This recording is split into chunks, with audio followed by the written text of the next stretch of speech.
Okay. Greetings. Maybe I need to put it right there in the middle. Oh, it won't allow. It's okay. How we look? It don't even matter. My nose, stuffy. It's just I feel like it's my allergies or something. Clearing something. So camera's good. We good.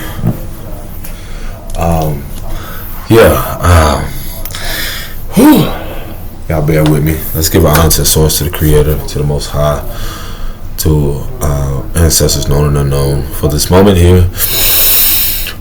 Y'all bear with me. I've got to go back outside in a minute because again my sinuses are clearing up. Some stuff coming up and out.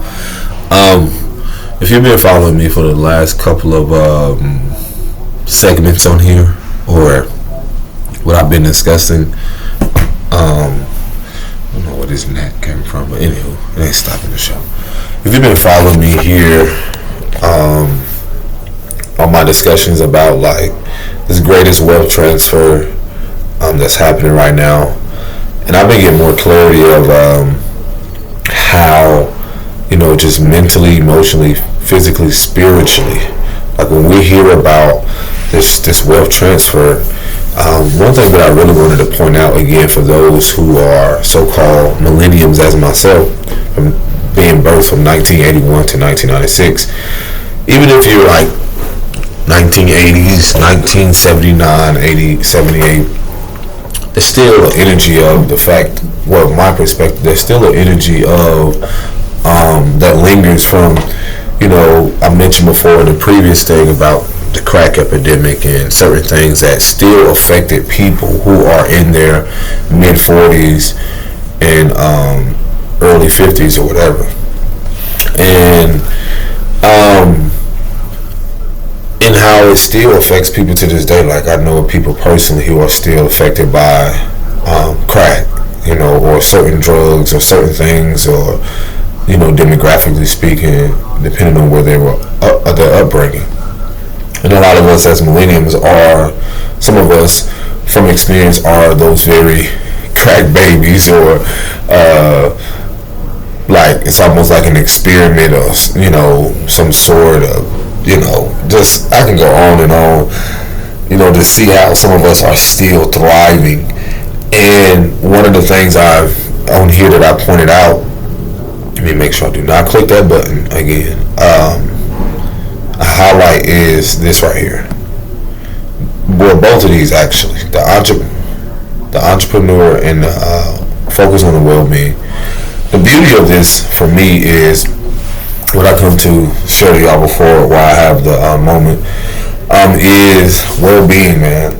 Again, I cannot stress this enough or put so much emphasis or pour so much into this because of, I don't even like the word proud, but I'm really grateful and honored that I have the opportunity to go to therapy. Yes. I'm honored to say that I have went to therapy. I don't even know where the mic is, but I just trust that, the audio before, y'all gotta bear with me until I am able and willing soon to get a mic to plug in or whatever, but we're gonna make this work, or it's gonna happen as it should. That's the beauty of authenticity. And also, if you have to put the captions on, do so.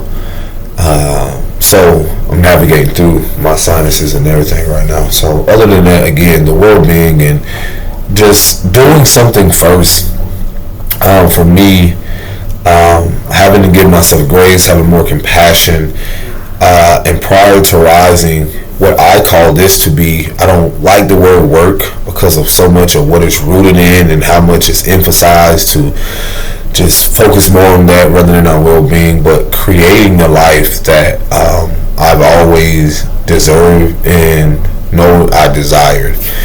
And doing so is balancing, my well-being, which being the first that I've seen as a representation of the patriarchal in my lineage. I was reflecting and also telling the therapist, like I said, like, yo, it's a gratifying experience to go to therapy. I will encourage, especially darker men, to attend therapy. It is not, I'll be honest, it's not just so much of an easy process, because there can be, from experience, a lot of ego, a lot of getting into something, and then in what I feel happens with a lot of people, even from my experience, but it's different for everyone, is that when you're getting to something like that, where you have to be very vulnerable with someone who you haven't consistently been around, or you don't really know personally, I will encourage people that's why it's so important to know who you are, even in a setting so vulnerable, because so many fears come up around, how, for one, it's stated that it's very confidential, and not everyone has the access to these very resources. So my way of approaching it, or being that it was on my path, I still have to have the courage to even step foot. And one of the deepest things for me relating to just attending therapy that most people don't realize is that I have had big issues around trust when it comes to women. And if you've been following me along this path, or know my YouTube, if you're not familiar, I have videos speaking about a lot of things, traumatically dealing with women, and my experience, and how I repressed and suppressed a lot of things, and how my impulses led me to results of like violent behavior or substance abuse, so many different things, to where I had to step back into myself, return home to myself, to see like what role did I play for me to be here. And the beauty of that is like for me to develop from the emotional immaturity where I was from the emotional abandonment issues when I was young, to now develop emotional intelligence, or be more empathetic with myself and others, where there was times where I did not want to hold that space. There were times I was even telling the therapist like I didn't want to trust women. I wanted to hate women. I wanted to, and I feel like a lot of modern day men hold that within themselves, simply because I get some water because I'm going to get on the road. Simply because they hold an image of women, and that image, what is rooted in, comes from their mother or matriarchal figures in their life. So my encouragement around attending, therapy has highlighted that for me, for my the mother of my kids, highlighted a lot of things where I dealt, how I navigated, and how my life has unraveled, or how my emotions have affected not only me, or my suppressing and repressed memories and emotions have affected everything around me. And I'm a firm believer how important it is for people who, when it comes to navigating that part of yourself, how important it is, like, who's in your circle at this moment, who's very supportive, and going into that, again, very sensitive and gut-wrenching like process of trying to express to people about how you feel. Those repressed memories and emotions are in that therapeutic setting, for darker people especially men, is very taboo at times, because from my experience growing up in the South, there's almost like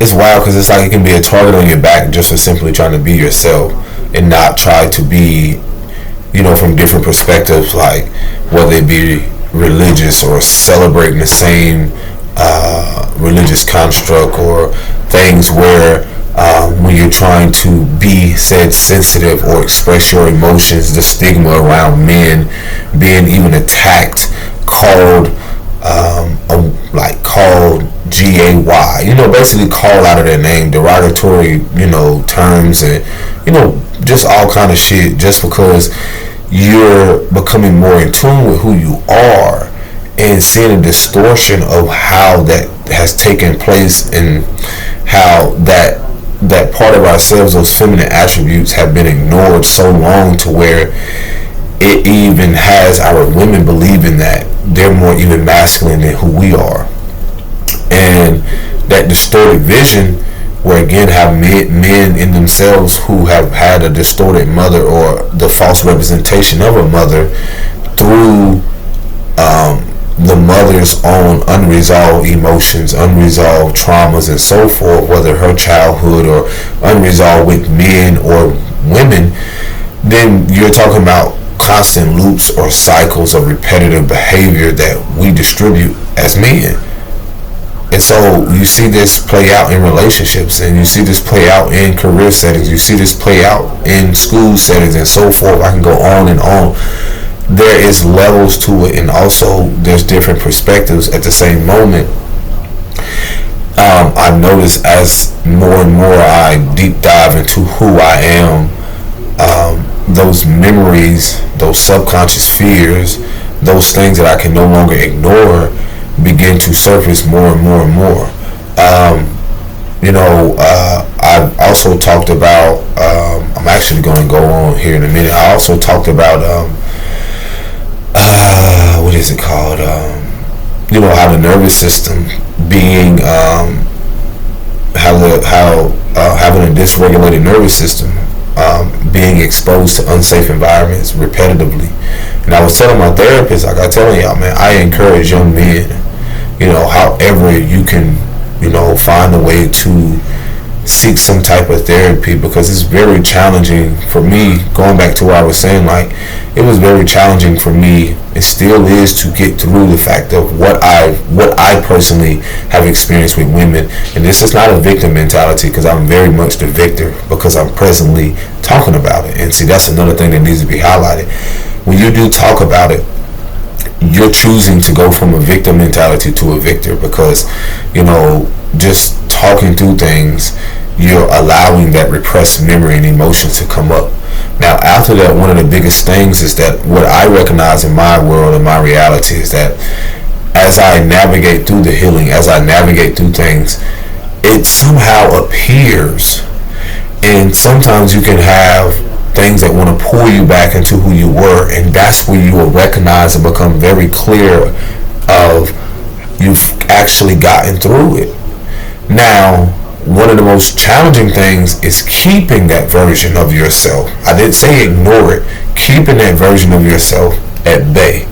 You know what I'm saying? It's like, I know you're there, so when someone wants to pull you or lure you back into that part of yourself or the version of yourself that in their mind's eye, or in that version of them, or the old world that wants to pull you back into that, so it can consume you and have you believing that this is who you've always been. And that's not the truth. The truth of it all is that that's who you was, and this is a part of you, but that's a part of your character development. And see, that's the thing where the deep acceptance for me, where, trust me, I've had talks with the therapist. I'm like, yo, this is going on with me. This is going on with me, man. This person, they talking, da da da da. But then I realize, so what? They're going to talk, whomever it is, at the same moment. That's where you have to have a more balanced relationship with your well-being personally, more importantly than the world. There has to be a balance, and that's the beauty of, again, this right here, prioritizing the well-being. And that's why, even with the entrepreneur aspect in the career setting, I'm going about it in such a way like this, where it's the challenging pioneering something where I'm talking to a therapist at the same time. We're both reciprocating therapeutic behavior, because you're also listening. You're talking, but they're listening at the same moment. My pioneering is also doing it and not proclaiming like I have this expertise in being a therapist and all like that. No, it's just another way for me to be relatable, to be authentic, to walk in integrity, and to connect with people on a more deeper level who they may not can get that from the therapist, or they may cannot get that from a mother and father. So when I'm saying I'm encouraging you as young men, especially men and women, to take that first leap and take that first step. Again, there are going to be aspects of yourself that when you do these things, for example, I'm using myself, I'm even in therapy met with adversity, with distractions. And the beauty of it is that I'm grateful that I have a therapist that, I actually have two, but that are that supports my balance. And again, returning to the trusting aspect of women, is that for y'all that don't know, it's like it has been very challenging for me to step in a setting where I'm vulnerable. And the beauty of this, I'm getting clarity now, the beauty of this now is that I don't have to be concerned about it going outside of the door or outside of that setting. And that came with consistency and persistence of focusing on myself, to where now I'm able to build that healthy inconsistency with not only myself but with a woman. Where am I getting at? When I say I wanted to hate everything about women, and not just, women, but not, when I say women in itself, it's not like all women. It's what I went through personally, like with women that were darker, because not all women treated me disrespectfully or degraded me or dehumanized me in any way. Is what I experienced and then unconsciously didn't know within me that I repressed and that I was suppressing, until like when I got into relationships, or when I took a celibacy journey and then I recognized the things that were going on with myself and why I could not sustain a healthy relationship. And a lot of things that I had to speak to the therapist or come to the self-realization about is that I did not have a consistent or seen consistency of healthy women in my life. And that's why I feel like a lot of men will not acknowledge. I keep looking over here to the circle where I'm seeing my reflection on the camera, but I need to be looking here. So I'll be the first to let you know, a lot of women that, to my women, young women and so forth, and depending on if you're in a setting that with men or trying to relate this even with a younger boy, but I'm going to speak from a man's perspective, where a lot of men will not acknowledge the fact that they have an internal dialogue that is not healthy, in an image not only of themselves, but the image that they hold of themselves still is correlated or connected to what they've experienced with women. So as much as I was telling my therapist, is like, as much as people want to dress it up or present, modern day men with money and material things or whatever, that's their image of themselves that they have to almost hide behind, that identity that they present on the surface.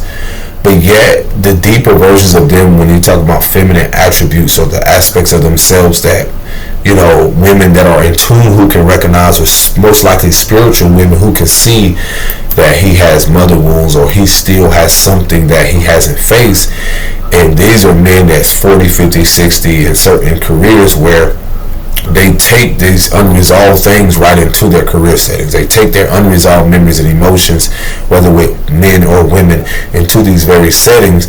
And this is where you see a lot of abuse of power. This is where you see a lot of ego-driven behavior.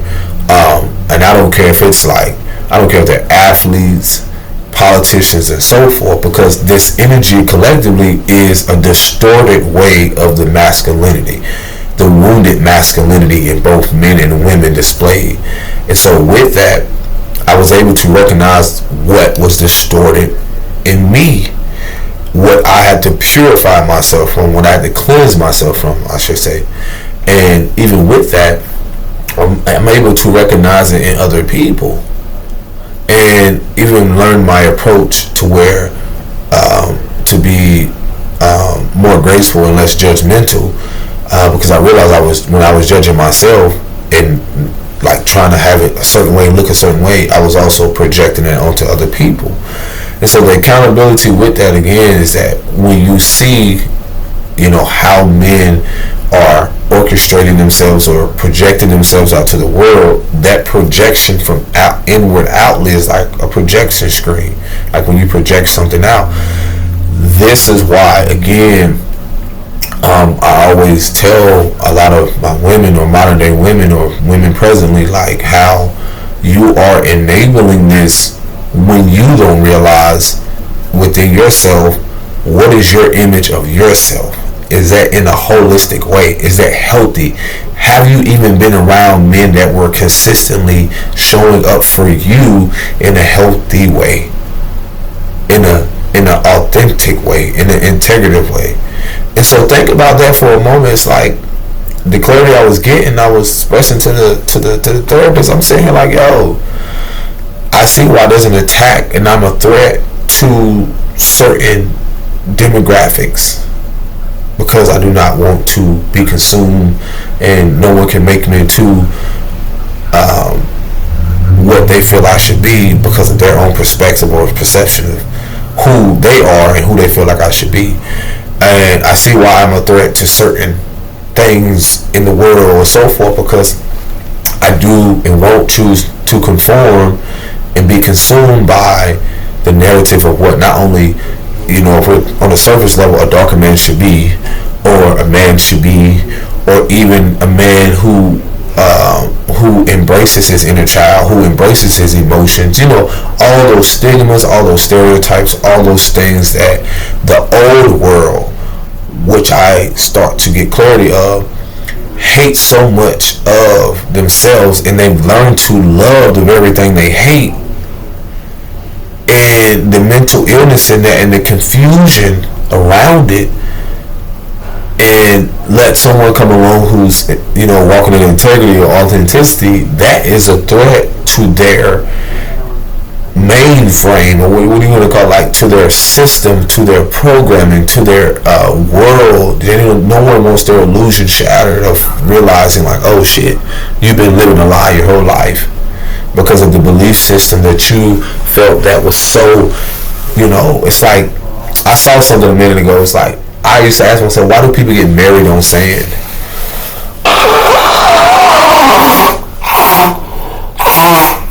It's authentic in here, so I gotta, it's coming out, which is great. And I asked myself, and again, this is nothing against someone who has got married on a beautiful island. There is rock on there. It's very solid. I think I blew a piece of hair trying to blow it up.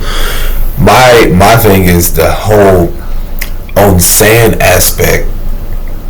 I forgot that motivational speaker here was talking about most people got married on sand, but it's like, what I'm getting at is that the sand aspect is that of a lot of our own internal foundations.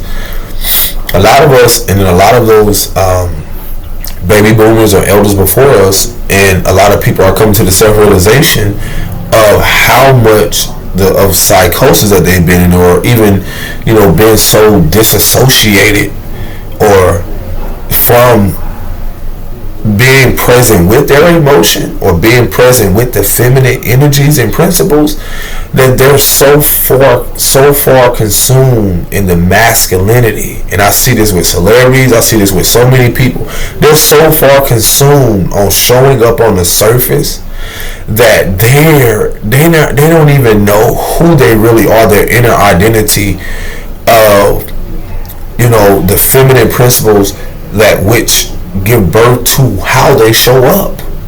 And so what I'm getting at is this, is like the sand aspect is that it's like you're building something on sand and forgetting about the water, and the water in itself is the feminine aspect, the feminine energy of how water can come and cleanse, how it can restore, how it can bring life to things, and so and help things grow. The sand aspect is that of, again, not having something firm and solid. So when you see the issues with relationships, partnerships, governmental structures, all these things that we are constantly getting distracted with on the surface, we're forgetting about the fact of how we were birthed from water. Most of our body is made of water. A lot of things to where the importance of the feminine attributes that are resurfacing, the divine feminine, some may call it. And how do you get to that? You have to recognize the distorted aspect of that. So that's what I'm seeing play out in modern day. And again, one thing I was telling the therapist is how the compassion, when you're talking about nurturing and compassion, that's the first thing our mothers teach us. That's the first thing that she has for her child. And when you're having a society or people or,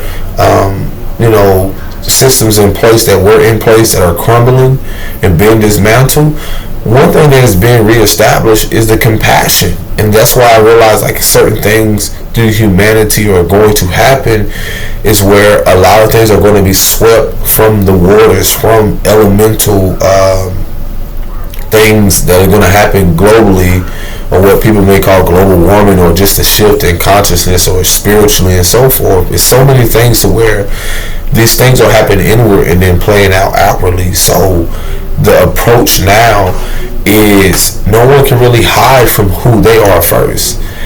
So when you're having mothers that have not, these baby boomers of mothers that have not really had the opportunity to rest and sit with it, this is why the well-being comes into play when we're forced to sit with the fact of the unresolved things, the unresolved memories of what our grandmothers and great-grandmothers and so forth, who gave birth to the very men and women that you see today, have not resolved. And so the world is going to change rapidly. It's going to shift. The compassion being poured more into career settings, home settings, and so forth. The compassion where you have the mothers now, the compassion being restored within themselves so they can have that compassion for their children instead of pushing them out at 18 or pushing them out early and so forth. And that unconscious behavior that they're doing, and I get it because a lot of them want a fucking break.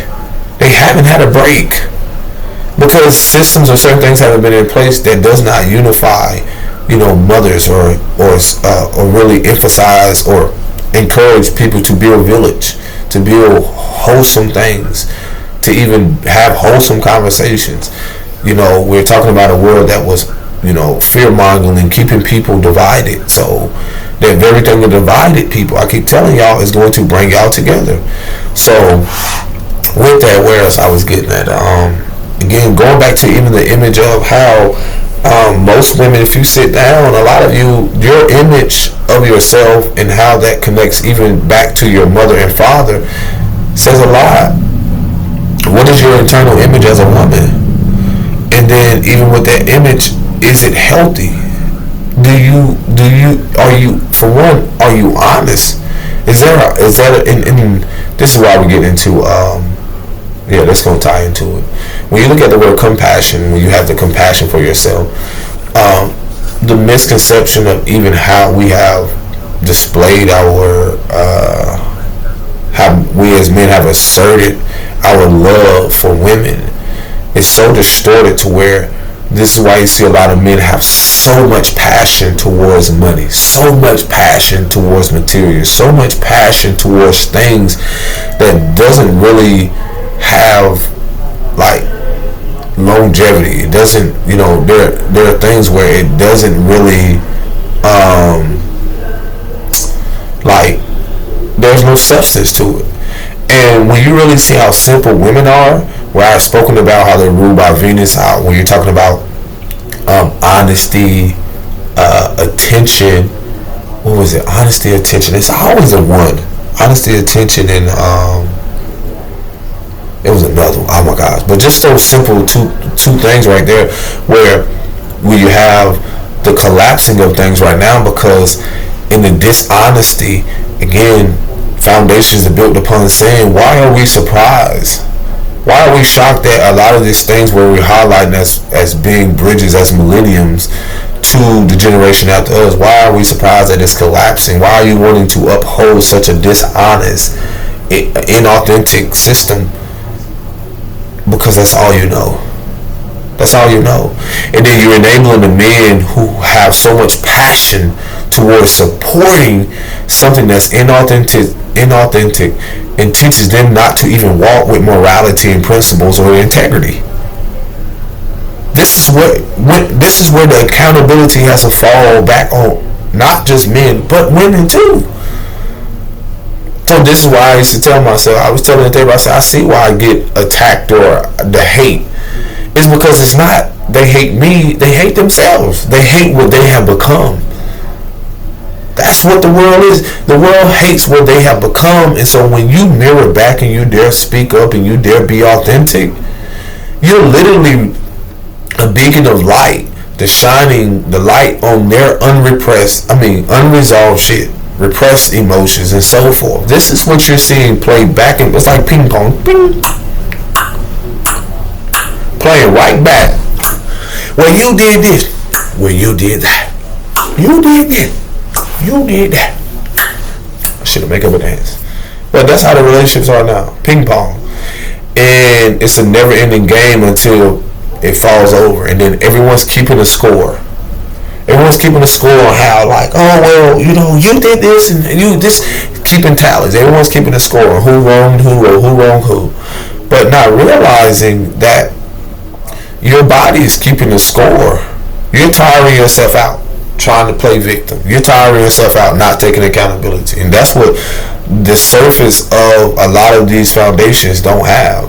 You're acting, I keep telling y'all, we're acting like these foundations have been built upon authenticity. It's not teaching our kids to be authentic. It's not teaching us to be authentic with each other. So that rage that we feel, that anger when we feel like we are attacked and we deflect when someone comes or even stands in authentic, their light is so bright with, you know, their aura is just illuminating and we don't know how to embrace or accept our own light. Guess what we end up doing? We either get consumed or we either see that this person is a mirror or a lesson.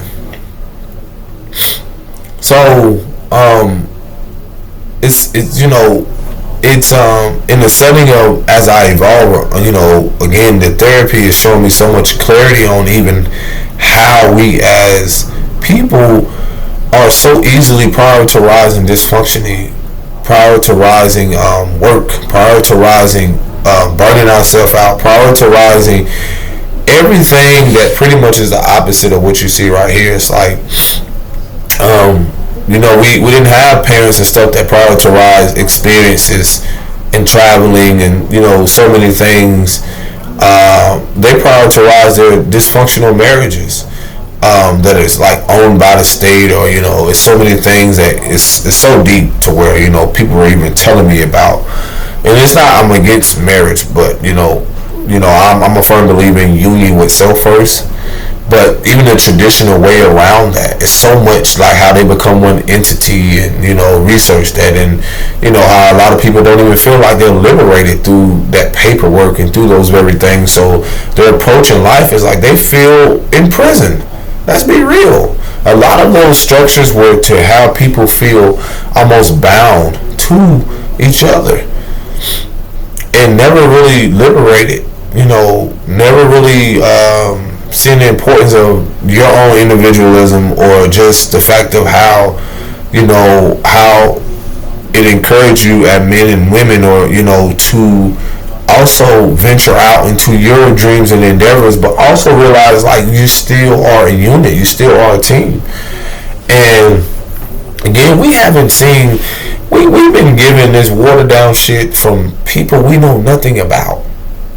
And all of a sudden, like, you don't even know what to believe on any media, whether someone's divorced or someone's transition or unalive. You don't know what to believe because so much of it is, it's like so, you know, allegedly so fucking thrown in our faces, to where here we are wanting to focus on ourselves, and all of a sudden, well, did you know such and such got married? Did you know such and such made this $1 million? Did you know? So what? So what? I would encourage people, man, get back into pouring into yourself. And why the fuck is that a crime? Why is that so much of a thing that shouldn't be prioritized? I'll tell you why. Because it collapses everything around you, and also people, and also the systems in place.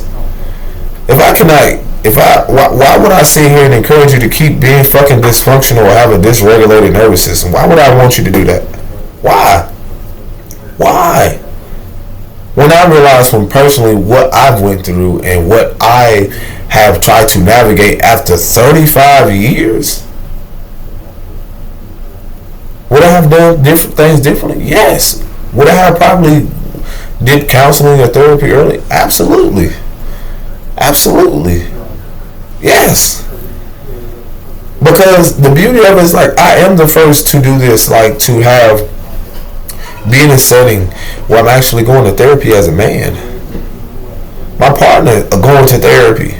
Eventually encouraging people who are tribes where I feel like a lot of you could have, again, I know it's easy said than done, but it's just someone taking the step, because it took for me to take the first step and then my partner to go. Because sometimes a lot of us, you have to just be a beacon of light. Because some people are so misguided that they don't even know who to look to. And the people that they're looking to and what we have been looking to are just as fucking empty as the people who are looking for some type of guidance. They don't even have a light within them. Some people in this world are so consumed that by what they're doing and so self-righteous, it's where they're literally going to self-destruct anytime now. They don't realize that they're self-sabotaging their career settings, their, whatever it is status that they have, until they crash out. And guess what? It happened to me. I'm not going to sit here and portray. When I said I loved women.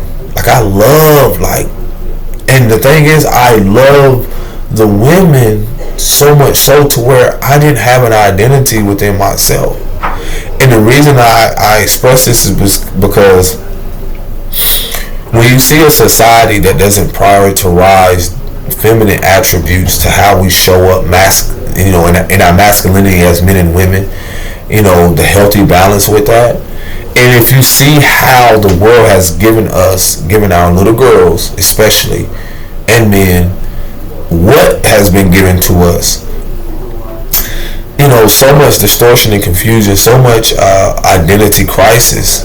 This is why your kids don't know. This is why you have grandparents and parents who don't know who they are. And this is why the reason they're crashing out in the mental health is at an all-time high is because they never knew who they were without their career. They never knew, the baby boomers and the elders in them were only, this is where the grace comes in. They were only teaching them work life. They were only teaching them to just stay stagnant in a certain hometown. They were only teaching them to care for other people more than yourself. They were only teaching them, the importance of putting your energy so much into political things instead of political engagement. How can I be a part? How could I have a say so? In so much of like, you do know you can be there, and in a sense of like playing some type of role. All these things that are opposite of this is what you see. The comfortability around, basically, a lot of us were consumed by the comfortabilities of someone else's belief system. We got comfortable with someone else's belief systems other than developing our own. I told the therapist, I said, this is not a world who prioritize independent thinking. We're naturally kids when they're young, and this is why they're preyed upon so young, and we were preyed upon very young, is that school doesn't teach you independent thinking. There you go. Now, I don't know much about boarding schools. I'm talking about from my experience. Public school doesn't teach you independent thinking. It doesn't teach you the importance of self-sufficiency, self-reliance, and that's what mostly this society is created from, like the public school aspect. You see kids that are in boarding schools or private schools, they progress completely different. So then when you go into depths of even how money is distributed into who and how it's been distributed and so forth, then who is is said to believe progressing more rapidly when it comes to the class, or demographically speaking. This will make all the sense. But yet and still, even when people felt like they had an advantage, I've always told y'all, those people, no matter their colors or creeds, they still are dealing with dysregulated nervous systems. We're talking about, why should your children in public settings or public schools or anywhere have to be concerned about someone coming into a school and doing such harmful things? Why are we protecting and have so much security around certain characters who don't even prioritize their well-being, who teaching our kids not to prioritize their well-being? Why are we protecting them with so much security? Why is there so much physical protection? And in reality, the beauty of all this shit is that when I tell y'all the transfer in wealth has a lot to do with transfer in spiritual, emotional, mental, that's the thing that is going to play out in your physical. So what I recognize is that the spiritual protection is also playing out. The mental protection, the emotional protection, that's where the wealth lies.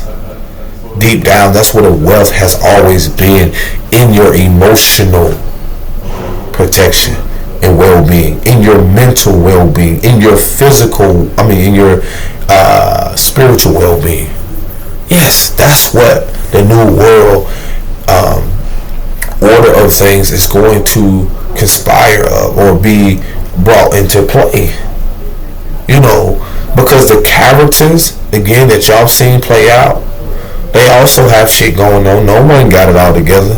Because imagine having all these things and all of a sudden, boom, the divine just be like, roll the dice and all of a sudden be like, oh yeah, you ain't got it all together. Yeah. What do your millions mean when the value of the dollar is depreciating? What does your millions really mean? You're going to keep projecting to the kids or projecting to the world that that's what's valuable, when you are used in itself, your individuality, who you are, how you show up from the natural gifts that you were innately given from your birth or before you arrived here, that's your asset. You're the asset. You're the asset. But we're talking about a world, the old world systems of people who've been teaching our kids it's all about what you accumulate. But these are the most mentally ill, mentally disturbed, narcissistic and empty people in the world. You put them right in front of me, I'll read them from filth. Because how is it that you have a world or what you created that doesn't prioritize those that come after us? So fuck you, I'm gonna clap for the collapse of all that you did not prioritize, which it's in source of the Most High, the Creator. That's what it has always been, and that's what it originally came from. When you prioritize the well-being of the mother and the kids. Because when you realize that reflects you as a man. So why isn't, the judgment is here, but why isn't, divine judgment and justice is here. Not only in the spirit, but also in the flesh. Where, again, the rebellion of who we are and what has tried to make us believe or take on a belief system that we should belittle ourselves or play small or dim our light for something that has tried to give us illusions of fear. And we're deep down in our core, in our essence, that's not who we are. A lot of us are beings of love, authenticity, integrity, morality, principles that were always and has always been here. So for someone to try to convince me otherwise, fuck you. You can kiss my ass. Like, seriously, because playtime is over with. And one thing I had to come to the acceptance of, and a lot of you, is when you come to that realization that the Most High, the Creator, don't play about me, the Divine Mother and Father don't play about me, And I may play all day, but I don't play about me. And that's how important it is about my well-being. I don't play about my well-being. At a point in time, I had to realize and come through and see other people who didn't care about their well-being. Well, guess what? I don't play about my well-being. And so shouldn't you. And so when you do that, you realize that your kids will know the importance of that. Because again, what type of systems or type of people that we have enabled to believe that they don't prioritize your kids. If they don't prioritize your well-being as an individual, what makes you think they're going to prioritize your kids? The system was, certain things were created to prey on your wounding.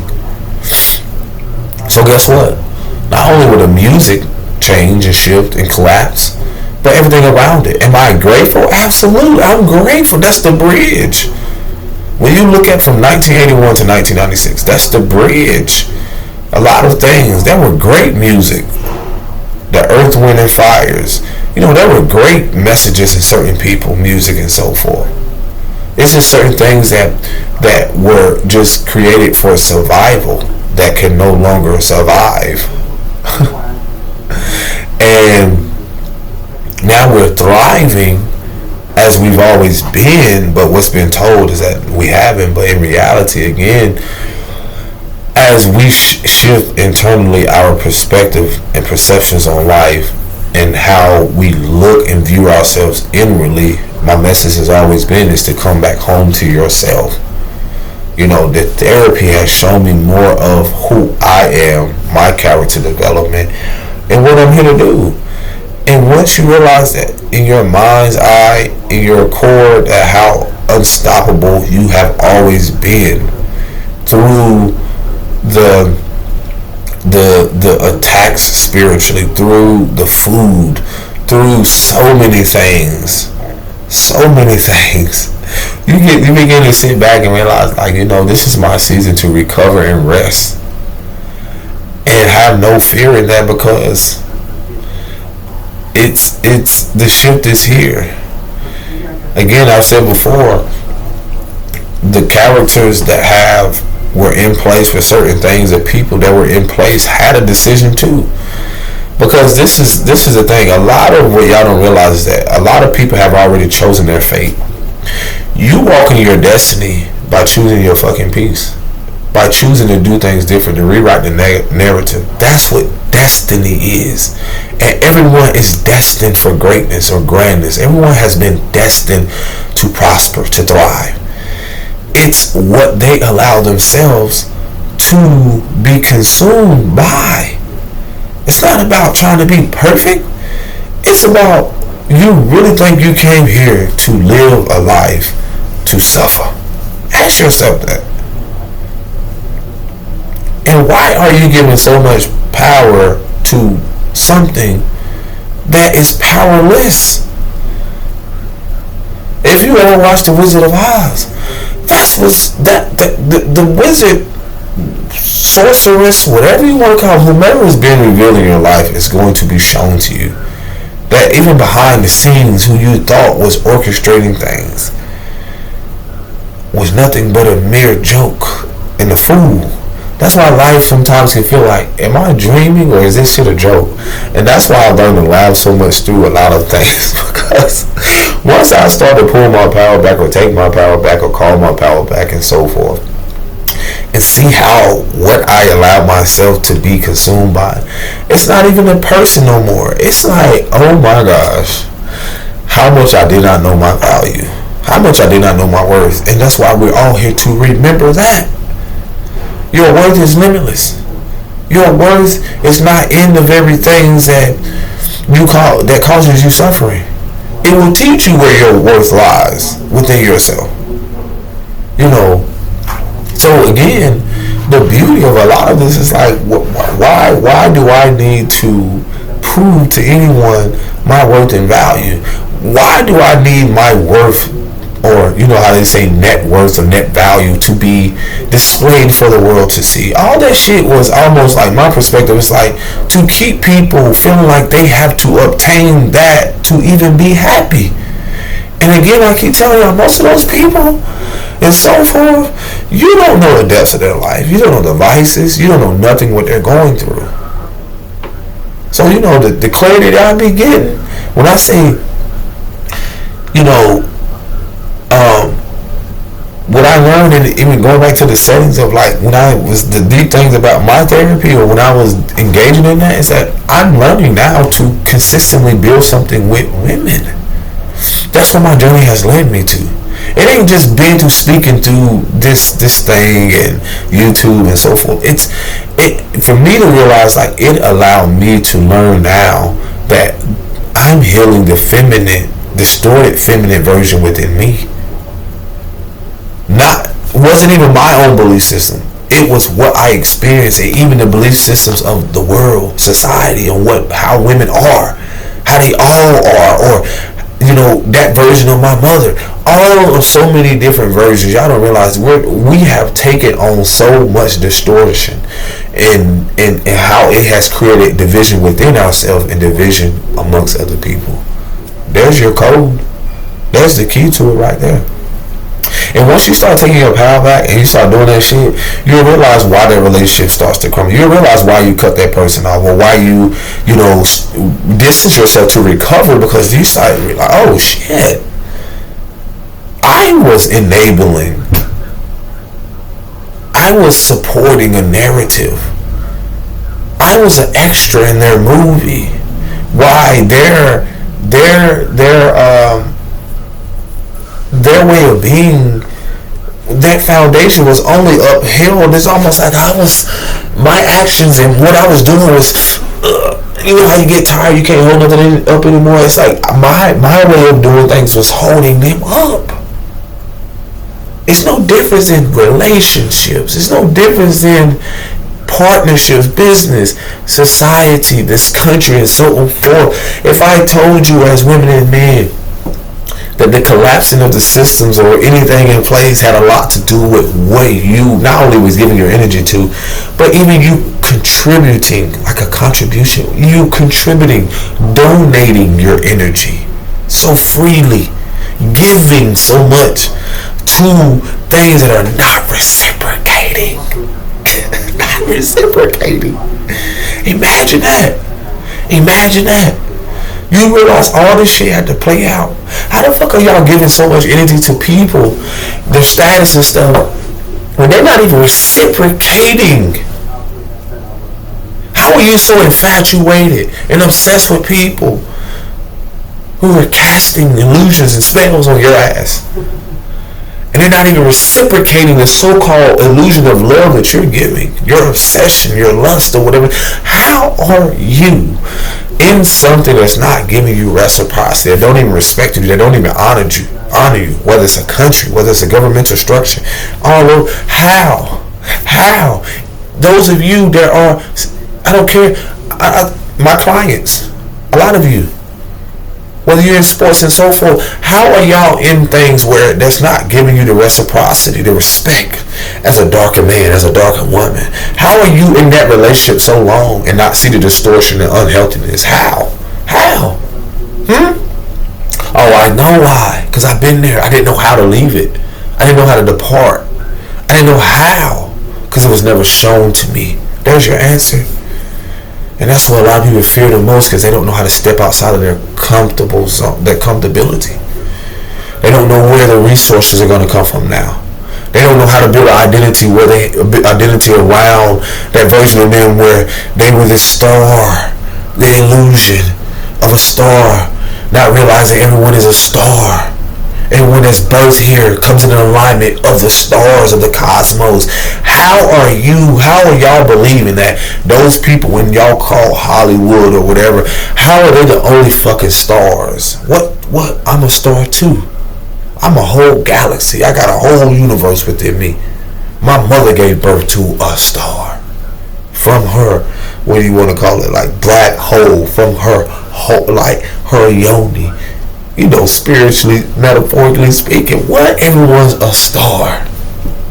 Stop it. Let's cut this out. Be a celebrity. Celebrate celebrity. Celebrate your own self.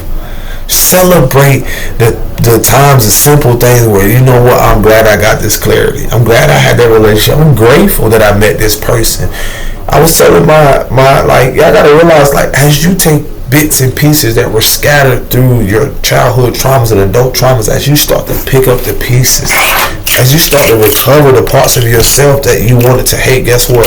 You'll realize, oh man, I remember that happened to me. Oh man, I remember that memory. And in that moment, you can either choose to feed the flame, whether that's in the hatred, or you can douse it. That's it. And once you start to realize, well, there's no reciprocity. Who was that? This sister was saying, like, she gave this symbolism of what fans actually mean. When you fan something, you're fanning a fire and you're making it spread, right? How is it that we're not fanning our own flame to spread our message, to spread who we are? How is it that we have so much emphasis or prioritizing dysfunctionality, which I get because the world has solved so much of inconsistency, of dysfunction, of glamorizing the dysfunction, glamorizing the distortion of what women and how our women and the little girls should be and grow into. Well, these are women with the deepest insecurities. Well, these are men with the deepest insecurities. But yet, when someone comes and steps along and say, hey, how about we prioritize our well-being for once, our health, our loving ourselves, so we can pass on to a generation and generations after us something that can't be bought, something that can't be sold. You know, in our essence, the illusions of selling your soul. Come on now. Come on now. How you gonna sell something that don't even belong to you? See, that's the spiritual currency. When people say you sell yourself out, let me tell you something. The Most High, or the Creator, Source, whatever you want to call it, has so much of a greater love for us, which we are collectively of. We have so much of a greater love for ourselves that we actually came here, and it's almost like we were in amnesia just to remember the love that we have always had within ourselves. The compassion. That's one thing I've learned through everything. I had to relearn, unlearn through the hatred to have love for myself. So that's where grace comes in, when we see people go on a tangent, when we see people go through things and so forth. And I realized, like, Star, you all are. You all have your own world. You all have your own way. And that's what things are being broke down to, for us to realize, like, wow, it's been me all along I've been looking for. And when you see me, you see we. Peace and blessings. Shalom. Y'all take care of yourself.